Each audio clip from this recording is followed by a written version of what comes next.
afternoon, everyone. We're going to go ahead and get started. My name is Michelle Nelson, and I am the social media content specialist here at Field Routes. Thank you for taking time out of your day to join us for the Accelerated Growth Profit Model for Service Managers. Joining us today is Phil Cooper, certified EOS Implementer and CEO and Chief Transformation Officer at TRNZ4M. Before we get started, I'll give you a little bit of background information on him. Phillip Cooper spent most of his professional career as a second-generation owner of Cooper Pest Solutions, running it with his brother Richard, a world-renowned entomologist. Together, the two grew the company from 7 employees to 110, becoming New Jersey's largest privately held pest control company and the 54th largest of 20,000 pest control companies nationwide.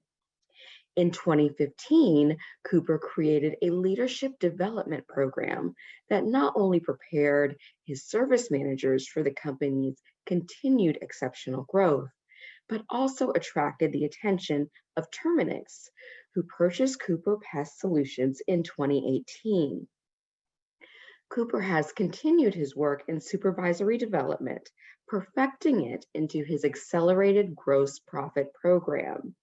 This model focuses on prescribed activities as well as the cadence and execution of a pest management supervisor, actions which together move the needle on 5 key metrics that accelerated gross profit. Welcome, Phil.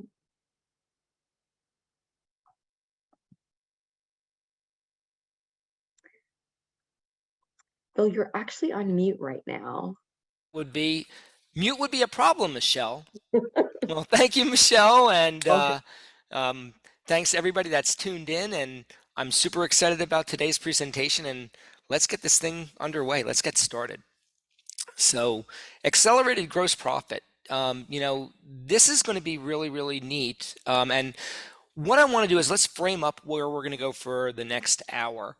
The objectives that I want everybody tuned in to come away with. 1, I want you to understand the accelerated gross profit model. Number 2, I want you to be able to determine if AGP, accelerated gross profit, you're going to hear AGP a lot today. So know what that acronym means. AGP is accelerated gross profit. Whether AGP has applicability for your business. My gut sense is it's going to. But that's got to be a call that you need to make, and I want you to be able to come away with whether it does or not. And then, if you like what you're hearing, how do you do it? How do you go about approaching accelerating the gross profit of your field service company? So the agenda, 1, I want to give you a little background on the AGP story. Then we're going to shift over to part 2, which is the model, the AGP model, and the 6 fundamentals that we have behind AGP.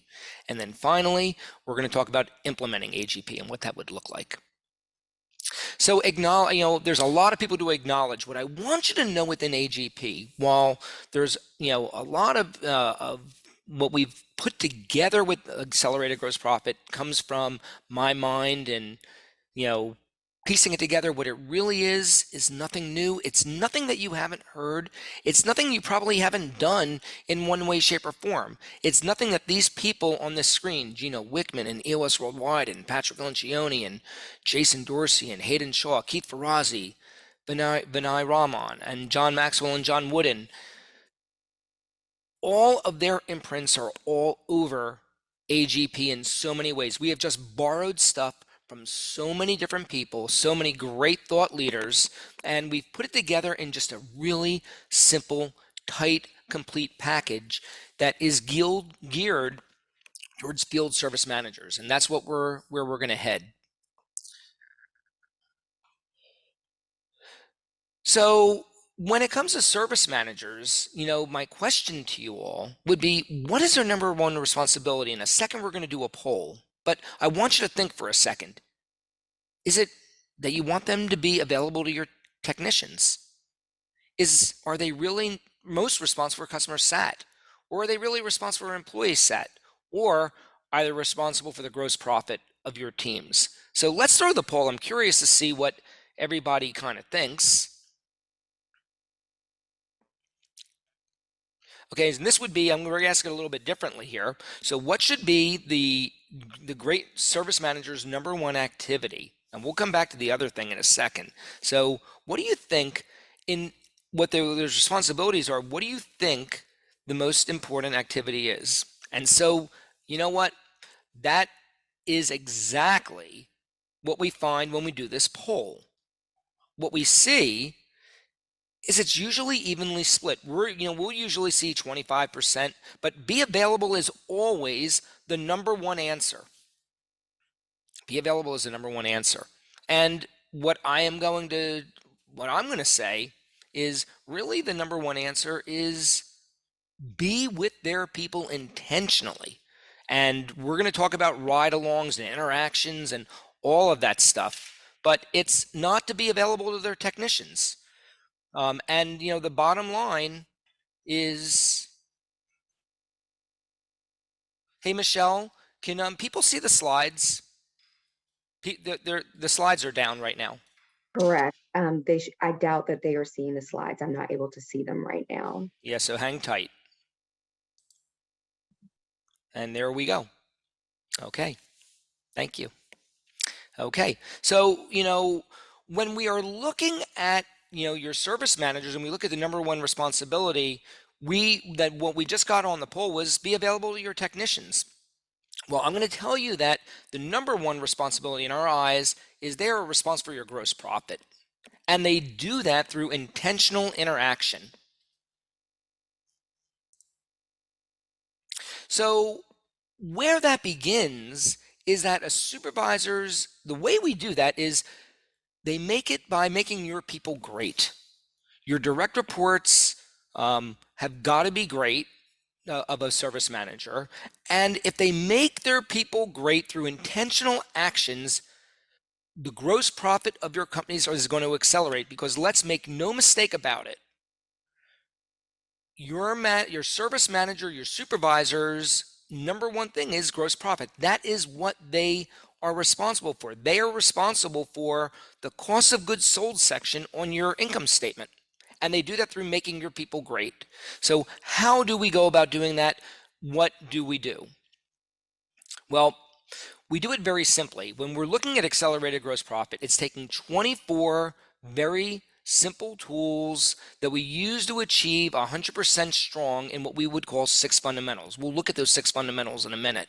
And if we do that, we are going to move 5 key metrics. We move the employee productivity of your people in the field. We move customer happiness. We move employee happiness. We bring in more reviews into the companies, and we reduce costs. And if we do those 5 things, guess what?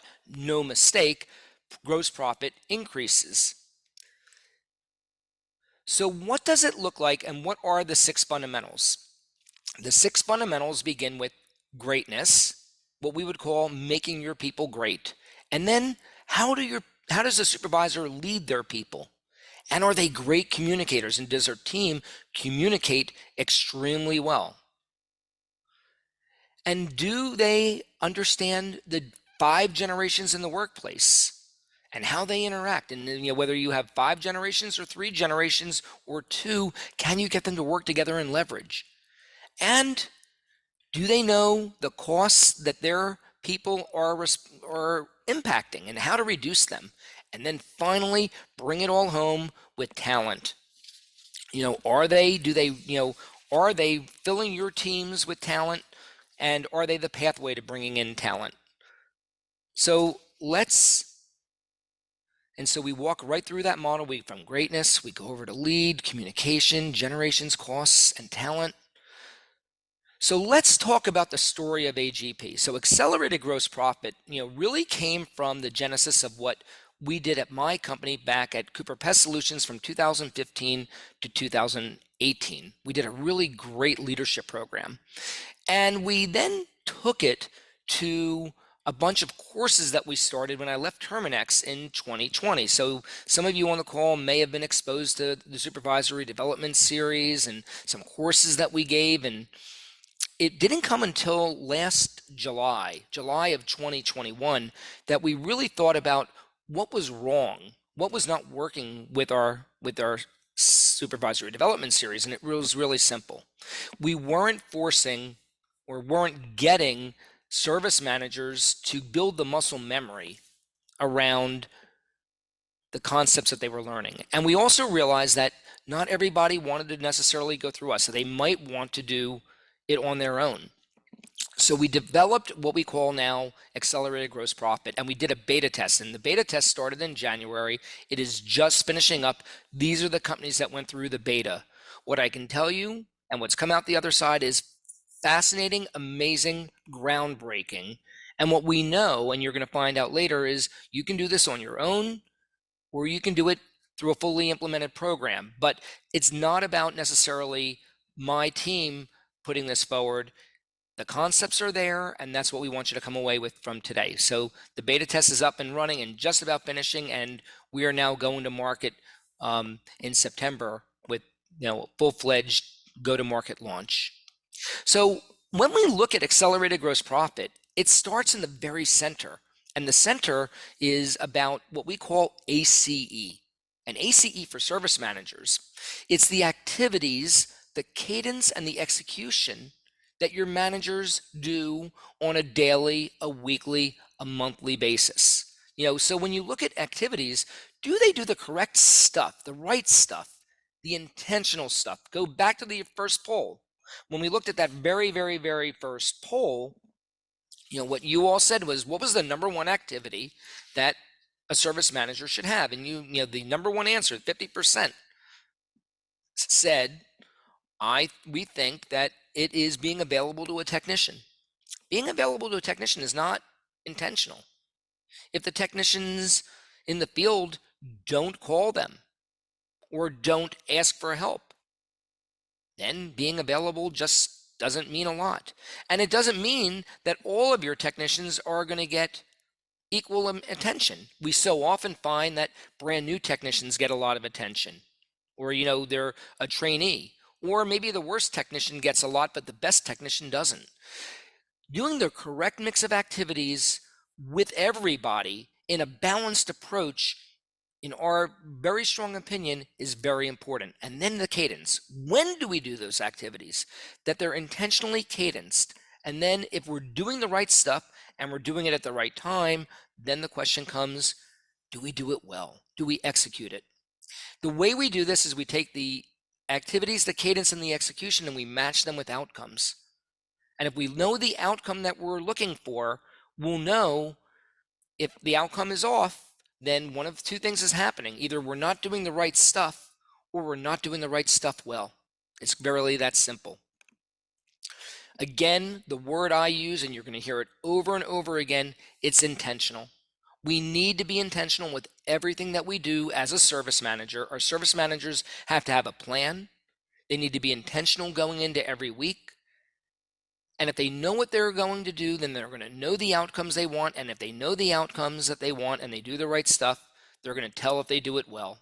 And if they do it all that, if they're doing it well and they're doing it and doing the right activities, they will accelerate the gross profit of your organizations. So let's look at the model. Let's start with greatness. What do we mean by greatness and the tools that we bring to greatness? First, let's think about your service manager. Why don't we flip over to the next polling question, if you could, Michelle? And do we have that polling question ready to go? There we go. So you're a service manager that spends 20 hours per week managing the technicians. How many ride-alongs should you be doing per week? What would you think?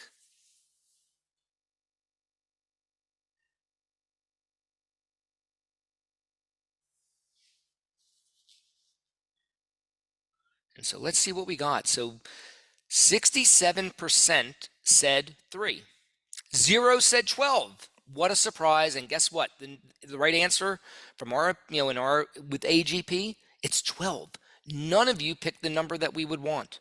Why is that? Because it would be staggering to us to think that a service manager with 5 technicians would ride along, do 12 ride alongs. So how do we get to that math?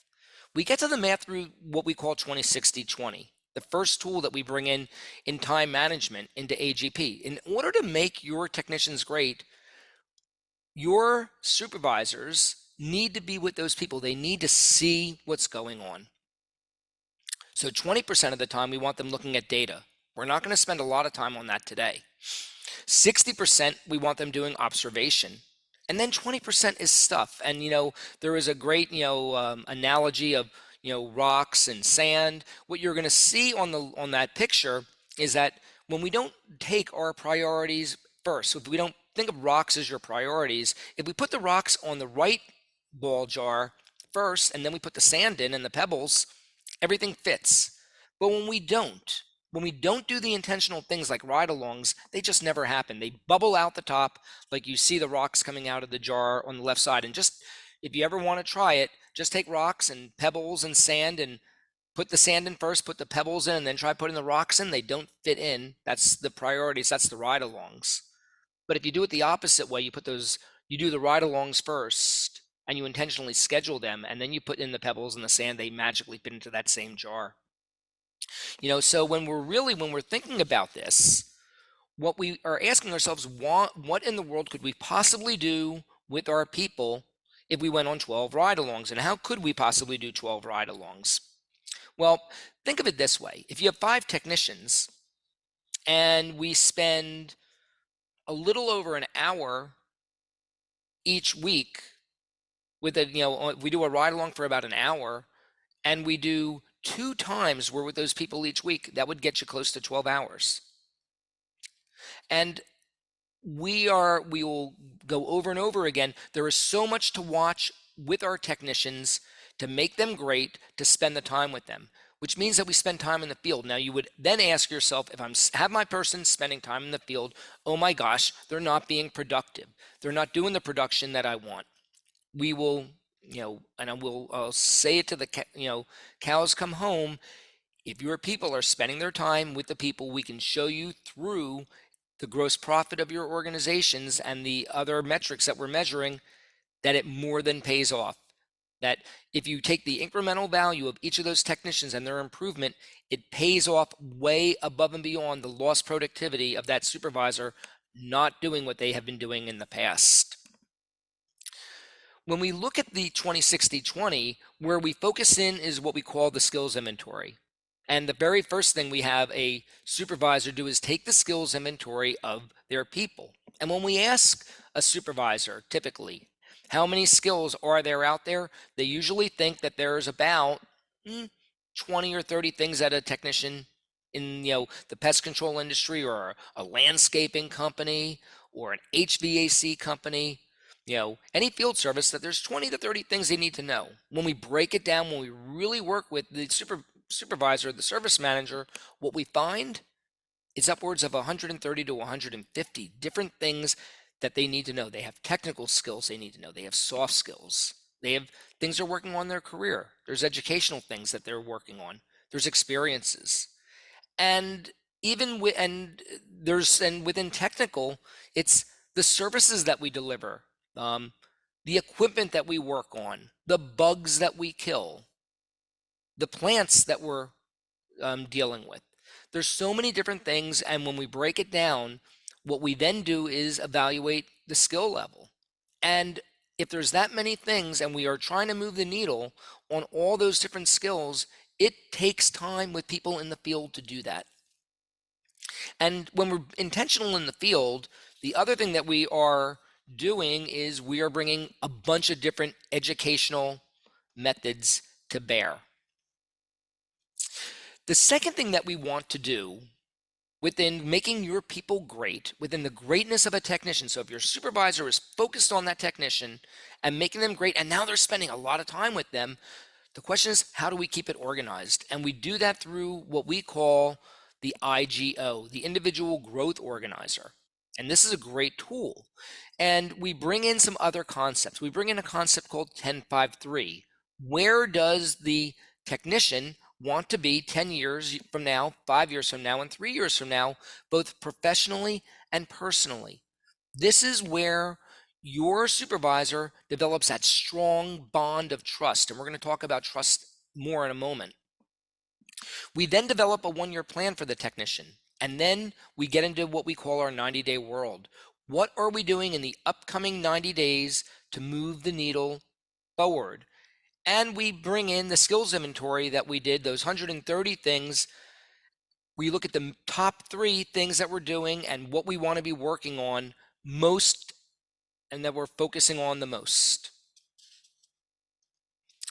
So let's go over to the second. So that would be, if we're doing all those things, let me back it up for a second.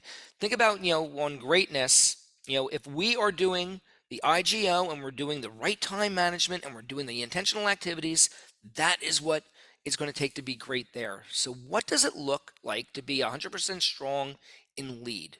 Well, we have to do 2 things. We have to build the trust of the technicians, and then we have to lead, manage, and hold those people accountable so that they can be great. And so within lead, we build trust through just general leadership skills. 2 people that, I lean in on all the time, I think 2 of the greatest thought leaders of general leadership are John Maxwell and John Wooden. The J squared, I would call them. If you have not read these books, I really, really strongly recommend. These are the 2 most timeless books on leadership, and the principles in them are profound. So we believe that very strongly that, any supervisor in the field should really know the general tenets of how to lead. When you're doing these things, you learn how to build the trust of the people that you are leading. And building the trust is critical. We bring in the tool of 10-5-3. We talked about it a little bit before. Why is 10-5-3 so important? Well, one, I bet you if we asked a different polling question of how many of you have, do your supervisors know the 10-year, the 5-year, and the 3-year personal and professional goals of their technicians? It's almost never. It's almost never. When we do 10-5-3 for the first time, it gets really weird. It gets really wonky because technicians don't, all of a sudden, this is something that they've never heard of, from their supervisor. How you approach this, and if your people are doing it, there's some skill and some work and some definite nuance to this. But when you do it great, it opens the door. You become super intentional. It creates all kinds of opportunities. It provides points of leverage, and bottom line, if there's a great quote: the only way to make people great is if you know where they want to go. You got to know where they want to go, and it may not be being a technician in the field for the rest of their lives. But if you know where they want to go and you are a supervisor and you truly believe in them, and if you love if you love your people and you help them get there, they're going to do amazing things for you. So trust building is fundamental in lead. And then we bring in a thing called LMA, and we borrow this from EOS. So some of you may have heard of the Entrepreneurial Operating System. And, again, we like to borrow from all kinds of great places. They have a great tool called LMA, which is lead plus management equals accountability. And it's what you do, the 5 things that you do to lead, the 5 things that you need to do to manage so that you can hold your people accountable. And a supervisor has got to hold their people in the field accountable. At the same time, if you take trust and you match it with LMA, magic happens, and all of a sudden you become a great leader of people. We then move over to communication. So what does it look like to be 100% strong in communication? Well, we borrow from here. We borrow from me. In 2003, I wrote a book, What Plus How Equals Wow. And this is a book that is still timeless. It brings in the 5 steps of what and the 12 steps of how you communicate. So what you communicate, how you communicate it to deliver this exquisite communication experience. And we whether it is wow communication, which is what we preach, or some other communication method, your people need to be great communicators. They've got to be great communicators. And then we couple it up with whoa. Because while we're great communicators and we're looking for that wow moment, a moment where we can go home and speak about it to our family and friends, we are also going to have whoa moments when your people in the field produce a bad reaction from the client. It happens. I wish I could tell you our organizations are perfect. They're not. Your people in the field are going to make a mistake from time to time. Something bad's going to happen. And if we know how to take that whoa moment and turn it into a wow moment, it is incredible. And your supervisors should be able to do that with their eyes closed. They should be able to feel it and maneuver through it. They should be able to take that whoa moment and make it a wow moment where that client is going to become your raving fan. Ask yourselves, can your supervisors do that? Probably the answer is maybe. Can they do it consistently? If every one of your supervisors could be great at exquisite communication and translate that to each one of your technicians so they're amazing communicators, and then if your supervisors have the ability to take that upset client, fix it, and turn it into a wow moment, how cool would that be? We then move to generations. We don't think about this one too much. When we've done a lot of stuff making our people great and we've learned how to lead them really well, and we're really great at communications, then we get to take generations and layer it over top. Each one of the 5 generations is extraordinarily different. And so, you have to ask yourself, do you know what the composition of your company is from a generation's perspective? And then do you know how to deal with situations or put the generations together, which what we call decode. So let's look at census. Let's look at decode. So the company census. Do you know the makeup of your company? Let's take it a step further. Do your supervisors know the makeup of their teams? Do they even know what the generations are? So everybody on this call may have a different level of knowledge of generations, but highly unlikely that you actually went and grouped your company into the birth year of every employee, classifying them into generations, and then figuring out the percentage. So I'm just curious. Throw up another poll if you could, Michelle. I'm curious to see which generation you believe makes up the workforce. And we have the 5 generations and we have the years. So let's see what comes up.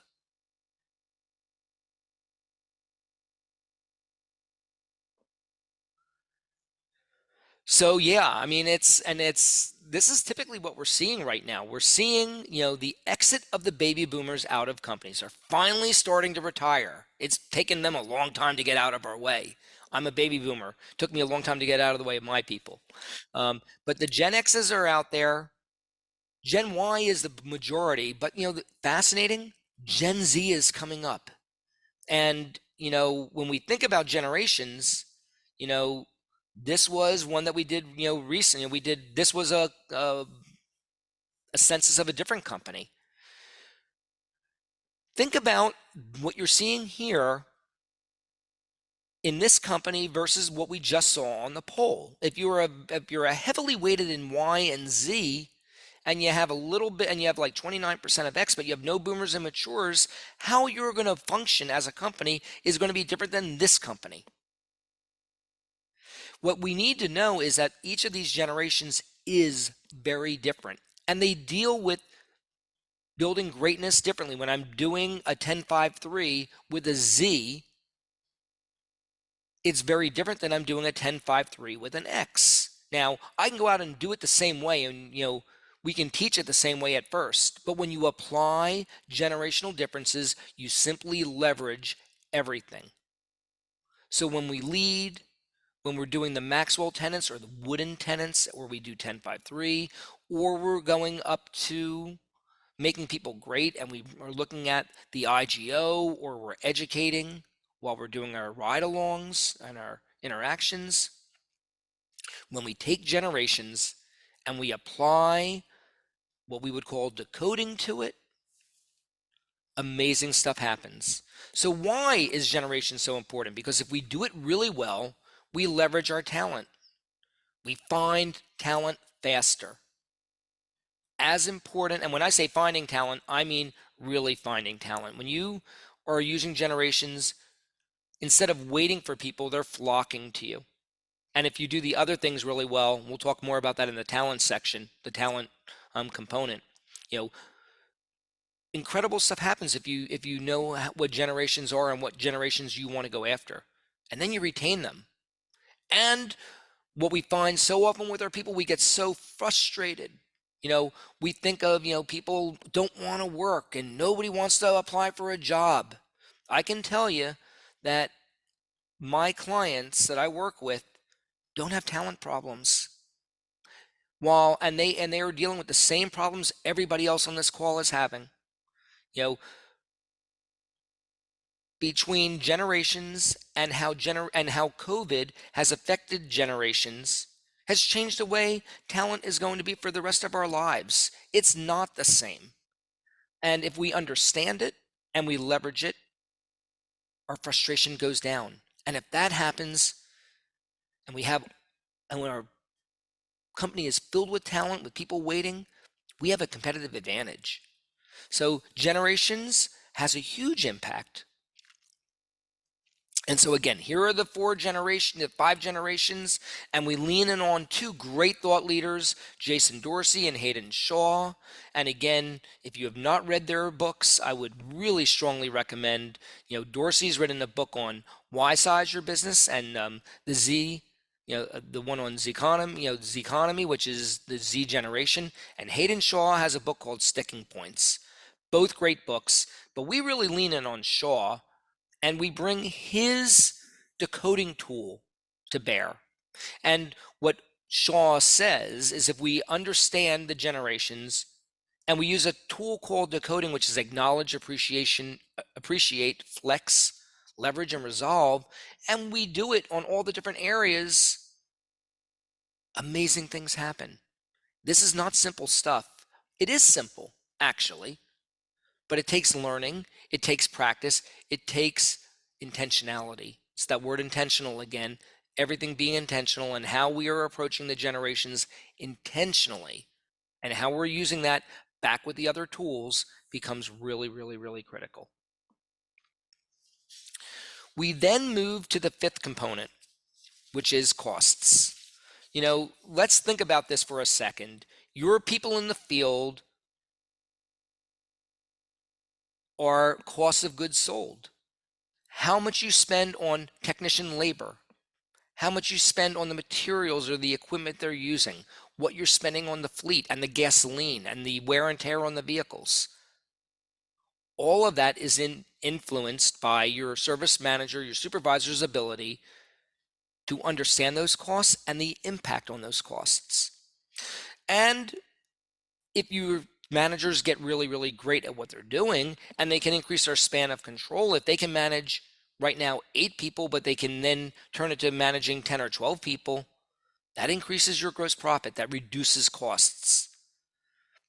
So we definitely know that when we're dealing with costs, that there's a lot of math behind this.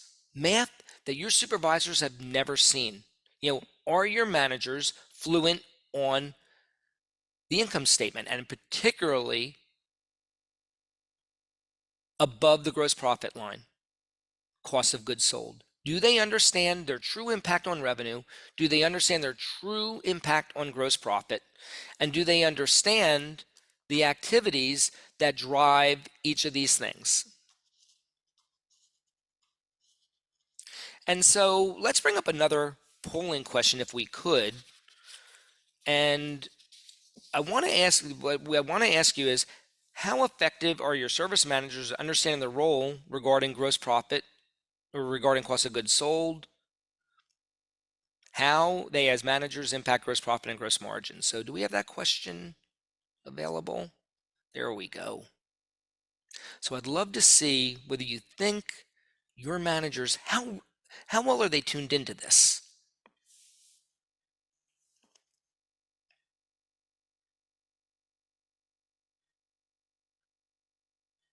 Give you another few seconds. We'll see what we come up with. So 21% said very effective. 32% said ineffective. And, not surprisingly, 53% said, somewhat. We need to move the needle on that. They need to be very effective. Again, this is where, they spend their time. It's in this section right here. And so we need them to understand the income statement. We need them to understand the concept of gross profit. We need them to understand cost of goods sold, COGS. These words should not be new to them. They should understand how they move and where they move. More importantly, they need to understand the concept of gross margin, because gross margin will drive other concepts. And this is the number that they need to understand. They have to understand the math behind it so that they can easily do it. I am certain that, the majority of our supervisors, the majority of supervisors in field service weren't great at math to begin with. So we have to try to bring math and financial fluency to very simple terms that they can understand, that they can relate to. And ultimately, we do need to let them understand that there's another component to this, which is SG&A. And why this is important is because so rarely, our supervisors just think that we're rolling in money, that the company is making tons and tons of money. And it's not. I mean, if you're exceptional at what you do and you have a 20% net income, it's still not anywhere close to what most supervisors think that bottom line is, because they've never been brought into this. We believe very strongly that a supervisor really should understand this, but really with a lot of time spent on cost of goods sold. We also believe very strongly they should understand recurring revenue and the different kinds of revenue and the impacts that they have. And while they probably have understood it cursory, if you ask them to explain to you recurring revenue and one-time revenue and special services or extras and merchandise and where those things are and how they impact the company, it's shocking, maybe not so shocking, that most supervisors really can't put their arms around this. And why is recurring revenue so important? In the world of pest control, it is one of the most attractive companies, industries out there, because we have tons of recurring revenue. Some field service industries don't have as much, but the industries that have recurring revenue, recurring models, the companies have more value, they're healthier, they're stronger. It's easier to, I wouldn't say they're easier to run, but it's a different kind of thing, and the managers need to understand. And again, I said they do need to understand cost of goods sold. Absolutely. They need to understand the labor that the techs, are doing, and the materials and the equipment and the fleet and comp and all the other stuff that goes into it. If they understand this section really well, then we can take some other concepts such as waste and downtime and really, really hammer the point home of what does waste and downtime do. We can bring home the concept of break even. So, what the exercise I love to do with the supervisor is say, a technician just lost a piece of equipment for $200. How much revenue do we need to bring in to get back to break even?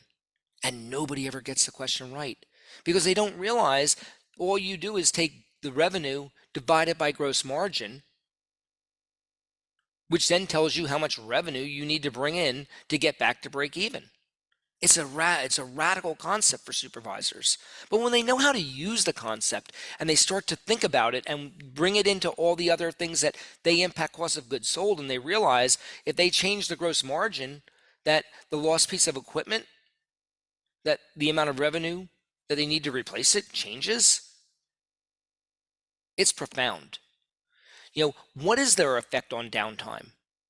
And how much is and what is the downtime of the company? What is the downtime of the technicians? Do all the technicians have the same downtime? Really interesting. Another great number that we love to bring in is what we call effective dollars per hour, which is the number of dollars that a technician produces with all of their time. All of their time. Paid time off, sick days, time and a half calculated as time and a half. And that gives us a productivity measure. And productivity drives costs of goods sold.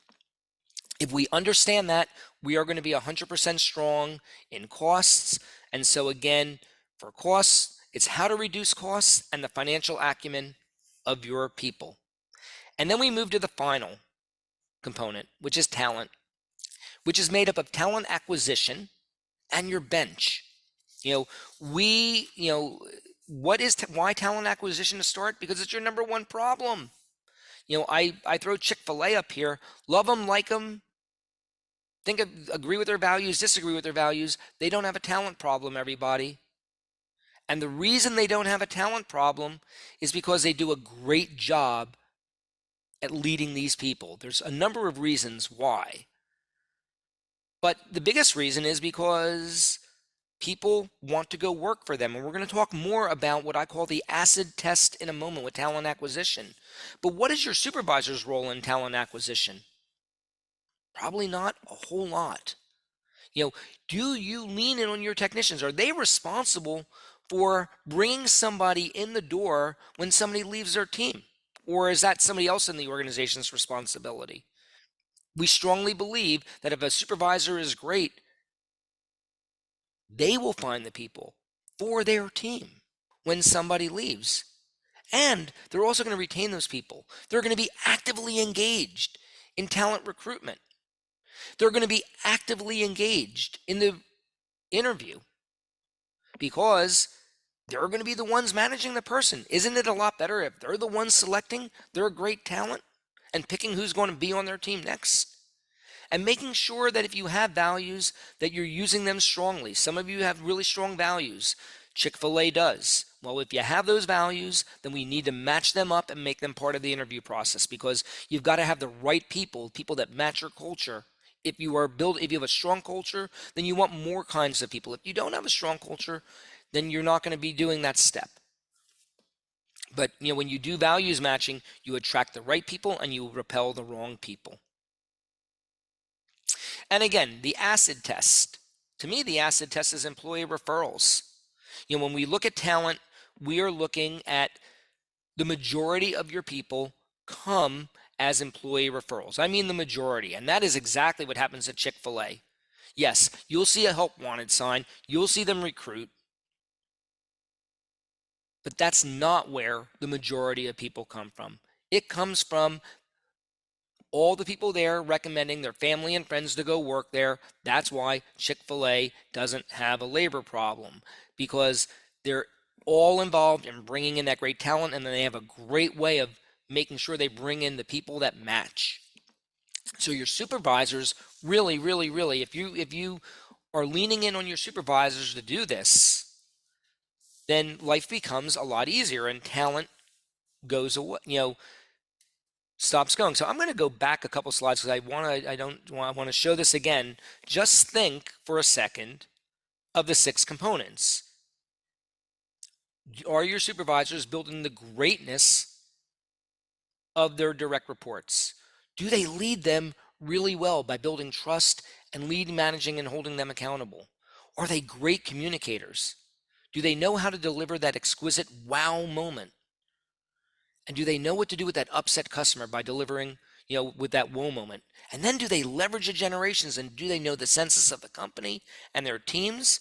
And then do they know how to take those generations and blend them by using that decoding method or some other method so that they bring those generations together? And do they understand the costs that affect your company? Do they know how to reduce costs?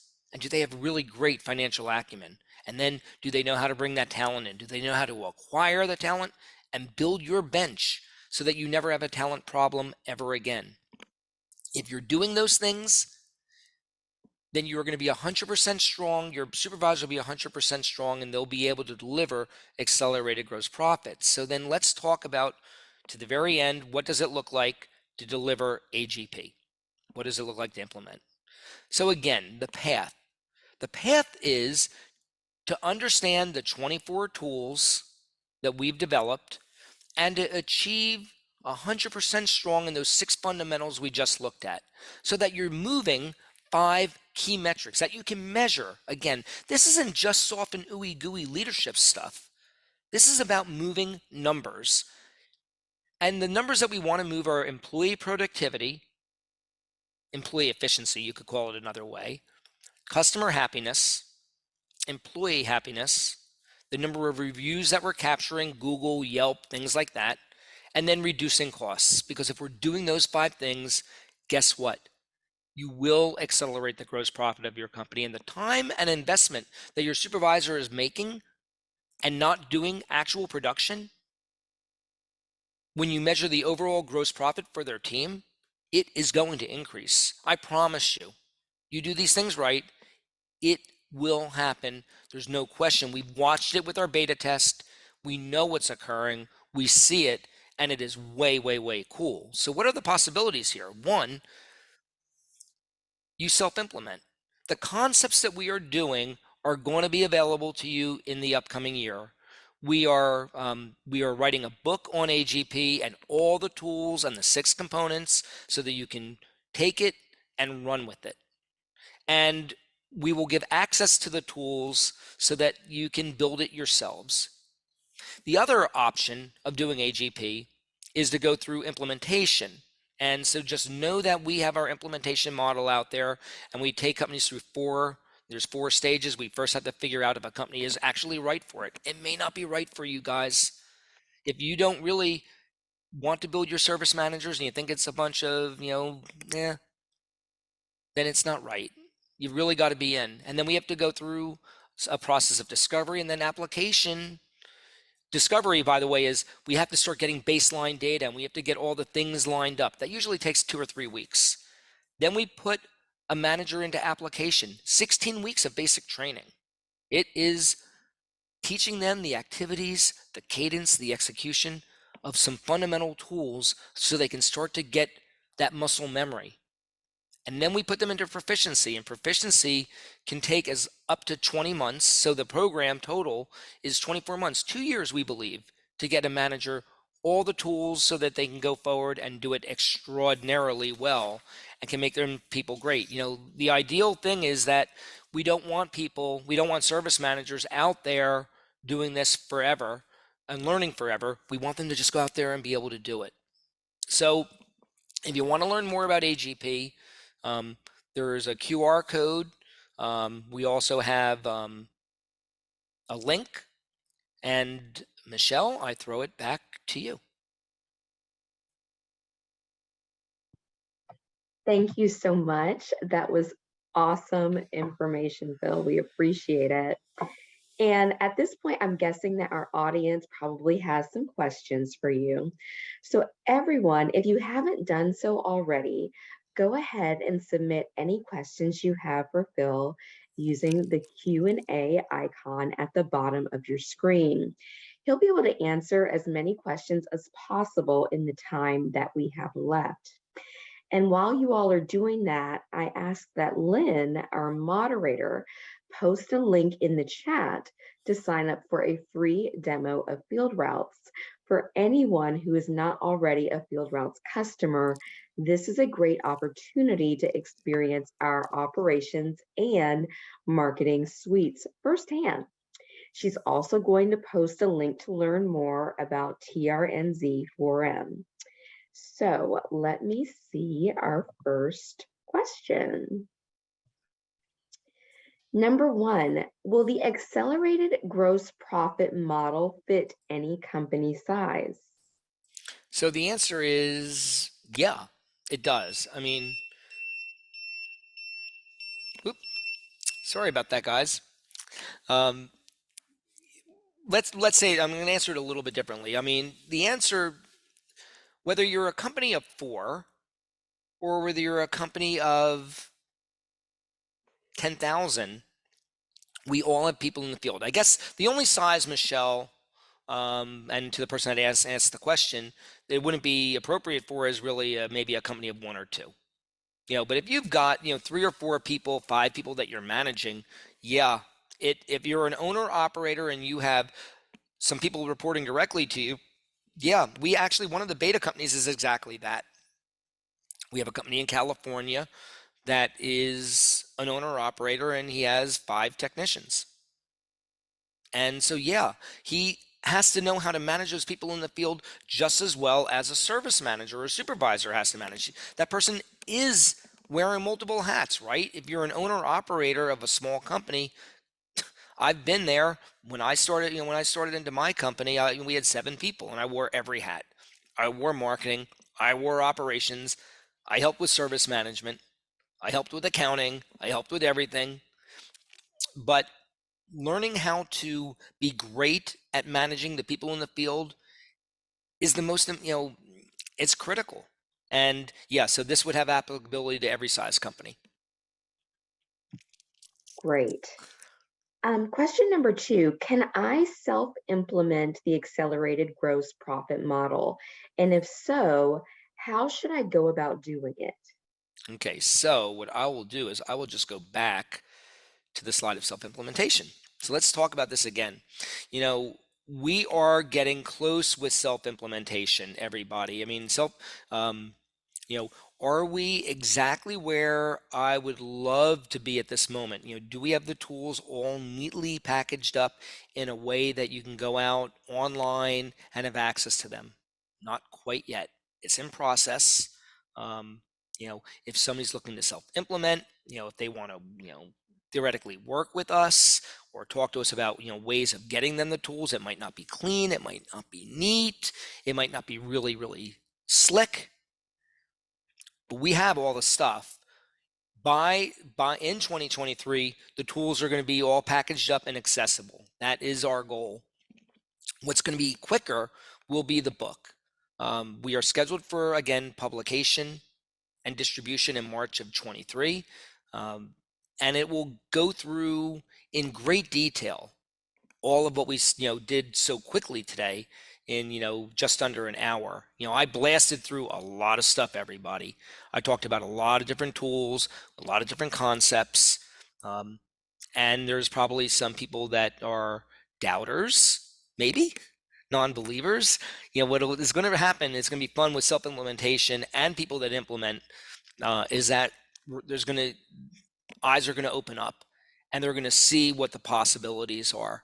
It is staggering. It is incredible to see the impact we are having on supervisors. I'll give you just a quick story. We have one of our beta companies had a manager that had 12 supervisors, and they one of the formulas that we use is that for every technician, we need 5 hours put aside for the time per week. So 5 times 12 would be 60 hours, and said we don't have 60 hours to devote with this manager to even test it. But what about if we give you 6? We'll give you 6 of them, and we'll have 6 that are going, being through the activities, cadence, and execution of our manager with it, and we're going to have 6 that didn't. And this company is Patton out in Kansas.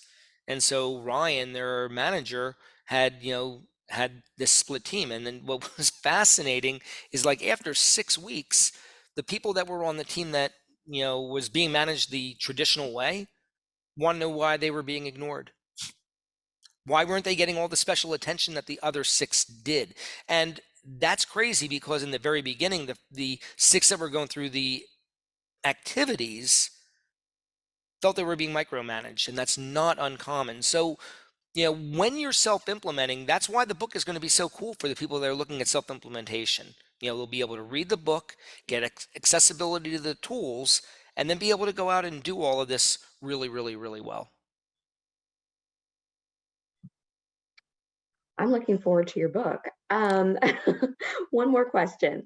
What is the time investment required to make service managers great? So I kind of leaned in on that question. I didn't know that question was coming. So good question. Again, the formula, it depends, to be totally honest.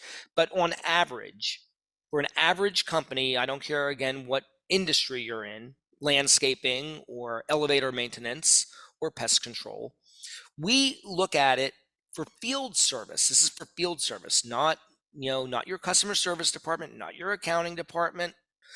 We look at it about 5 hours a week and 5 hours in total. That would go back to the 20-60-20 formula that I did before. So if we know that, let's say we go back to the example I just used, you have 5 technicians, 5 hours each, that's 25 hours. And we're saying that of those 25 hours, 20% should be devoted to gathering data. We didn't even touch on that today. 60% should be interacting with those technicians, what we call observation, being with them in the field. And then 20% is just bottled up with stuff.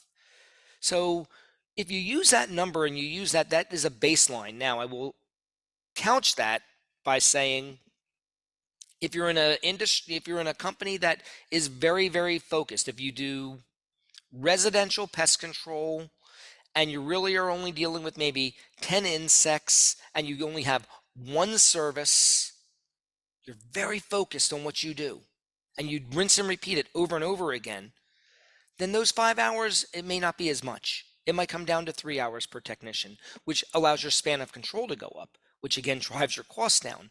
But the principles all are still there. And whether we do, so the investment in time really depends on the complexity of the company. But on average, Michelle, the answer to that question would be 5 hours per technician per week. Great. And I have one more question, for real, one more Okay. question that just came in. Is this program only eligible to service managers? Is it open to technicians or other team members? Well, it's a heck of a question. I mean, it's really aimed at service managers because what we're doing is we're teaching the service manager the activities that they're going to be doing with their technicians. So I guess what we would need to, whoever asked that question, I would probably need to understand what they're really attempting to do and to see if there's applicability. But it is aimed at, there's information and courses, and look, the tools, yeah, they have applicability all over the place. The program is really aimed at managers, but again, I'd have to know more about the question and see if there's ways of tweaking things to give that person what they're looking for. Well, that makes sense to me. And that is all the time that we have for today. We want to thank you, Phil. We really appreciate you and all the information that you brought to us. Well, and I want to Yeah, thank you. You guys are, Field Routes is great. And by the way, when we look at I just have to give a plug. When we look at the data component, we lean, a company like Field Routes does just a great job with data, and they provide data that gives us the opportunities to find the things that managers need to do. So a shameless plug for you guys. thank you. And we also want to thank our attendees for joining us today. We hope that you found this valuable. Remember to watch your inbox and social media feeds for information on our upcoming Growth and Tips and Tricks series webinars. Everyone have a great day.